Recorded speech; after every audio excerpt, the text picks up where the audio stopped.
असताना ज्या समाजाचे जे दस्तऐवज पूर्वीचे आहेत ते तपासण्याच्या संदर्भामध्ये आदरणीय ज्येष्ठ शिंदेसाहेबांच्या अध्यक्षतेखाली समिती आहे आणि ही समिती पूर्ण मराठवाड्यामधले जे जुने दस्तऐवज आहेत वेगवेगळ्या हैदराबाद संस्थान असेल किंवा तेलंगणा राज्य असेल या ठिकाणी जाऊन त्याची माहिती मग ते दस्तऐवज मुळीमध्ये आहेत ते उर्दूमध्ये आहेत या सगळ्या भाषेचे लोकसुद्धा त्या टीममध्ये घेतलेले आहेत आणि आता मला माझ्या माहितीप्रमाणे 2.25 कोटी कागदपत्र तपासली गेलेली आहेत.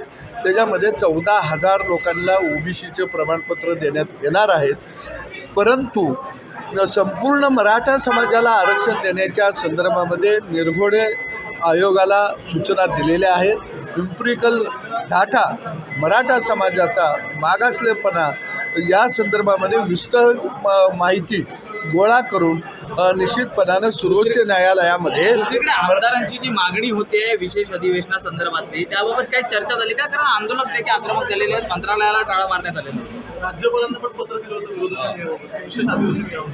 नाही, या बैठकीमध्ये प्रामुख्यानं राज्यातली कायदा आणि सुव्यवस्था आणि मराठा समाजाला आरक्षण कसं देता येईल, टिकणारं आरक्षण कसं देता येईल यावर सविस्तरपणानं चर्चा झाली. विरोधकांचं यावरती एकमत होतं की आपल्याला कसल्याही परिस्थितीमध्ये मराठा समाजाला आरक्षण द्यायचं आहे, पण हे आरक्षण देताना इतर कोणत्याही आरक्षणाला धक्का न लावता द्यावं लागेल किंवा आपण जर इतर आरक्षणामध्ये जर समावेश करायला गेलो तर न्यायालयामध्ये ते टिकलं पाहिजे आणि ते जर नाही टिकलं तर परत एकदा मराठा समाजाची फसवणूक होईल.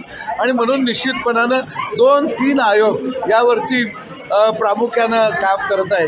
मी मनोज जरांगे पाटलांना आपल्या माध्यमातून आवाहन करेन की आपल्या रूपानं मराठा समाजावरती एक निष्प्रयपणानं काम करणारा एक नेतृत्व खऱ्या अर्थाने मिळालेलं आहे. आपण सनदशीर मार्गानं अहिंसेच्या मार्गानं आपण आंदोलन करा. आपला प्राणही अत्यंत तेवढाच महत्त्वाचा आहे. आपण सरकारबरोबर चर्चाही चालू ठेवा, कारण चर्चेच्या माध्यमातूनच प्रश्न सुटू शकतात. ही भूमिका आम्ही बैठकीमध्ये घेतली. त्यांची मागणी होती काही समाजकंटकामुळे सरसकट कुणबी प्रमाणपत्र दिली तर ती कायद्याच्या चौकटीमध्ये टिकू शकणार नाहीत, न्यायालयामध्ये ती टिकू शकणार नाहीत. मराठा समाजाची परत एकदा फसवणूक होईल.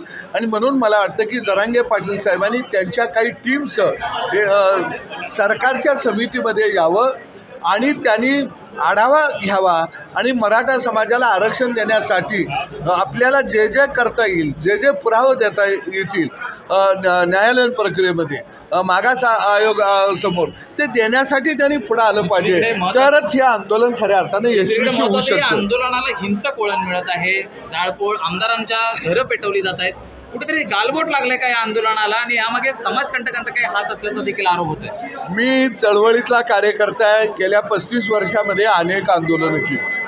आंदोलन करत असताना निश्चितपणानं आपण जी मागणी घेऊन सरकारसमोर जात असतो, सरकारबरोबर नेहमी डायलॉग करायचा असतो. ज्यावेळी सरकार आडमुठी भूमिका घेते, चर्चेचा दरवाजा बंद करतं, अशा काळामध्ये आंदोलनं उग्र होत असतात. परंतु या ठिकाणी आदरणीय एकनाथ शिंदे साहेबांचं सरकार यांनी चर्चेचं दरवाजे खुलं ठेवलेले आहेत आणि म्हणून त्यांनी चर्चेला पुढं आलं पाहिजे. परंतु असंही कोण बोलला तर त्यालाही टार्गेट केलं जातं.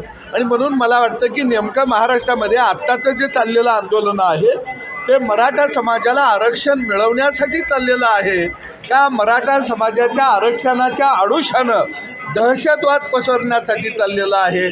जे लोक प्रस्थापितांच्या विरोधामध्ये बोलत आहेत त्यांचा गळा दाबण्यासाठी चाललेला आहे का, याचा विचारसुद्धा आता करावा लागेल. कारण आम्हीही मराठा समाजातलेच आहोत. परंतु आंदोलन जर भरकटत असेल तर त्याचा गांभीर्यानं विचार झाला पाहिजे, केला गेलाच पाहिजे. समाजकंटकांमध्ये काही विरोधी पक्षातले राजकीय पक्षांचे कार्यकर्ते देखील सहभागी झाले नाही, आम्ही आता सरकारला सांगितलं की आंदोलन मराठा समाजाच्या आरक्षणासाठी. असं असताना जिथं जर घरं पिटवली जाणार असतील, लोकांना धमकावलं जाणार असेल तर याच्यामध्ये कोणत्याही पक्षाचे कार्यकर्ते असो, कोण समाजकंटक आहेत हे आता सरकारनं शोधून काढलं पाहिजे. कारण या जनतेला महाराष्ट्रातल्या संरक्षण देणं महत्त्वाचं आहे. महाराष्ट्रामध्ये दुष्काळाचाही प्रश्न आवासून उभा राहिलेला आहे. अनेक प्रश्न या महाराष्ट्रामध्ये उभा आहेत आणि म्हणून मला वाटतं गोंधळ घालून जाळपोळ करून या महाराष्ट्रातली शांतता जर कोण भंग करत असेल तर त्याच्या बाबतीत सुद्धा सरकारनं कडक पावलं उचललीच पाहिजे. ते या भूमिकेचा मी